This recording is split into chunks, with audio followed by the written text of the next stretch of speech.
네, 안녕하세요, 여러분. 주식 알려주는 여자 주식 누나입니다.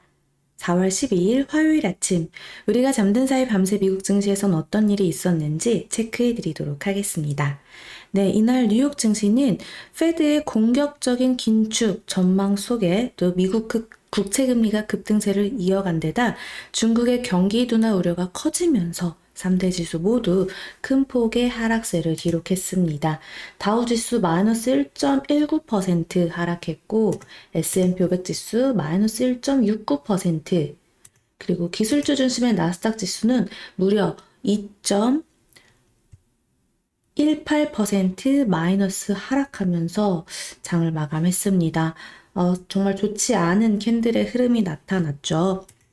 이 페드의 공격적 긴축 전망 등의 이 미국 국채 금리가 급등세를 이어갔습니다. 그 점이 바로 우리 증시에 이렇게 부담으로 작용이 되었는데요.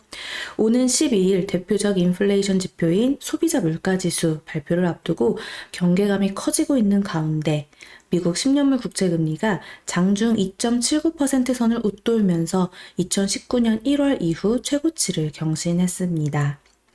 월스트리트 저널에 따르면 3월 CPI가 전년 동월 대비 8.4% 오를 것이라고 전망하고 있는데요. 이는 페드의 물가 상승률 목표치인 2%를 크게 웃도는 수치로 페드가 긴축 속도를 높일 것이란 전망 역시 커지고 있습니다. 찰스 에번스 시카고 연방준비은행 총재는 인플레이션을 억제하기 위해 다음 회의에서 50bp 금리 인상을 단행할 가능성이 매우 크다고 언급했습니다. 이어 연방기금 금리를 중립금리에 훨씬 더 가깝게 이동시켜야 한다며 연말까지 중립금리로 추정되는 2.25%에서 2.5%로 가는 것을 지지한다고 밝혔죠. 시카고 상품거래소 페드워치에 따르면 연방기금 금리 선물 시장에서 페드가 5월 회의에서 기준금리를 50bp 인상할 가능성은 82.1%를 기록했습니다. 그리고 중국 경기 둔화 및 인플레이션 우려가 커진 점도 증시의 부담으로 작용되고 있습니다. 코로나19 확산으로 15일 동안 계속된 상하이의 도시 전면 봉쇄가 일부는 풀렸으나 정상화까지는 아직 시간이 걸릴 것이라는 우려가 커지고 있죠.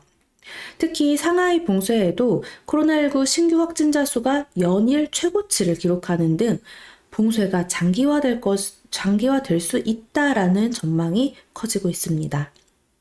광둥성 광저우시에서도 코로나19 감염자가 확인되는 등 경기 둔화 우려가 확산되고 있습니다. 아울러 중국의 3월 PPI, 생산자 물가지수죠.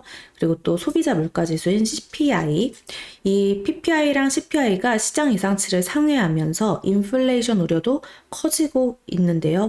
중국의 3월 PPI는 전년 동월 대비 8.3% 상승해 시장 전망치를 상회했고 CPI도 전년 동월 대비 1.5% 상승해 시장 예상치를 웃돌았습니다.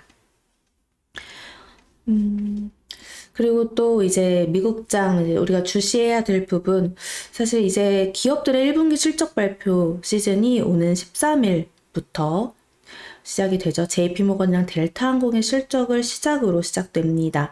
그렇기 때문에 종목 차별 장세는 여전히 이어지지 않을까라고 보고 있어요. 우리나라 지수도 사실 좋지 않았지만 그 안에서도 계속해서 튀고 잘 가고 있는 그런 종목들 또한 있죠.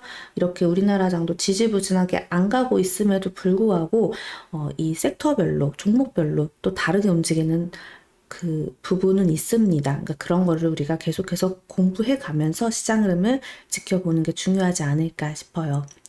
이 투자자들은 인플레이션 압력과 러시아 우크라이나 전쟁 등으로 1분기 기업 실적이 전분기보다 둔화했을 것이라고 지금 예상하고 있어요. 팩트셋에 따르면 애널리스트들은 S&P 500 지수에 상장된 기업들의 이 1분기 순이익이 지난해 같은 기간보다 4.5% 증가했을 것으로 지금 내다보고 있습니다. 하지만 이 국채금리 인상, 이 이슈 때문에 이렇게 반도체 쪽이며 대형 기술주 쪽이며 모두 다 큰 폭으로 하락하고 있는 흐름이 나타났다라는 점 체크하시면 좋겠네요. 국제 유가도 한번 살펴보겠습니다.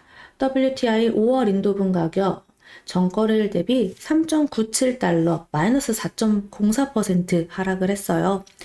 아무래도 중국 코로나19 확산에 따른 봉쇄가 지속됨에 따라 그 영향도 받았고, 또 비축유 방출에 따른 그 영향도 받았다라고 해석하시면 되겠습니다.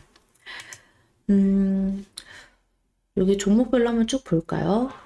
네, 사실상 진짜 반도체며 대형 기술주며 모두 다 너무 큰 폭으로 조정을 받았습니다. 일제히 기술주들 하락하는 흐름이었습니다. 특히 테슬라 같은 경우도 이제 여기 보시면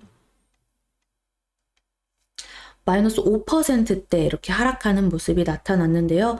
특히 중국 상하이 공장 생산 중단 여파가 지속되면서 좋지 않은 흐름이 나타났습니다. 그 가운데 이 항공주들 이제 또 실적 발표를 앞두고 있기도 하고요. 델타항공 같은 경우. 그리고 또 이 리오프닝 관련으로 엮여서 항공주들은 또 다른 반대의 모습을 보여주고 있죠. 사실 우리가 이번에 뭐 제주도 다녀오신 분의 이야기를 들어보니까 주말에 호텔이며 뭐 공항이며 발 디딜 틈이 없었다라고 표현을 하더라고요. 그런 것처럼 이제 우리나라뿐만 아니라 미국에서도 사실 지금 중국 쪽은 좀 확산이 지속되고 잡히지 않아서 봉쇄까지 단행되고 있는 그런 실정이지만 한국이나 미국이나 다른 나라들은 좀 정점을 찍고 어느 정도 이 풀려나가는 그래 걸릴 사람은 걸렸으니 이제 그냥 야외 활동 할란다 이런 마음이 좀 강해진 시장 분위기가 아닐까 싶어요. 그래서 우리가 리오프닝 관련주들은 좀 눌릴 때마다 계속 한번 체크해 볼 필요가 있다. 그래서 이렇게 반등 나오고 올라올 때 수익 실현해 나가면서 좀 편안하게 끌고 갈 수 있는 분야가 아닐까 싶습니다. 아직까지 실적이 뒷받침되어주고 있는 리오프닝 관련주들이 많이는 없기 때문에 그런 거 옥석 가리기 잘 하면 좋겠고, 혹은 나중에 이제 흑자 전환을 기대하면서 영업이익 흑자 전환 딱 이렇게 찍힐 때까지 기대하면서 조금 더 중장기적인 시각으로 투자하시는 그런 연습을 하시면 좋겠네요. 그리고 또 다른 뉴스가 있었던 건, 눈에 띄었던 건 코인베이스죠. 마이너스 4%대 또 하락을 했는데, 뭐죠? 비트코인 가격이 급락세를 보이면서 4만 달러 선 아래로 떨어졌습니다. 그 영향을 받아서 코인베이스 흐름 좋지 않았고, AT&T처럼 이 통신 장비주 오랜만에 그 통신주들 참 좋게 가고 있는데, 우리나라에서는 이제 경기 방어주의 대표적인 통신주들이죠. SK, 텔레콤, LGU 플러스, KT. 어제 시장에서도 이 세 종목은 정말 강했습니다. 앞으로 계속 이제 인플레이션 이야기가 나오고 할 때마다 경기 방어주로서의 그 역할을 하는 게 아닐까 싶은데요. 그렇게 또 우리가 체크해 봐야 되는 게 바로 금리 인상 관련해서 금융주들, 은행 금융주들, 그리고 보험주들이라는 거 다시 한번 공부해 보시면 좋겠네요. 자, 그럼 오늘 미국 증시 마감 브리핑 여기까지 해보겠습니다. 영상 재미있게 봐주신 분들 구독과 좋아요 그리고 알람 설정 댓글도 많이 부탁드립니다. 이상 주식 알려주는 여자 주식 누나였습니다. 또 만나요.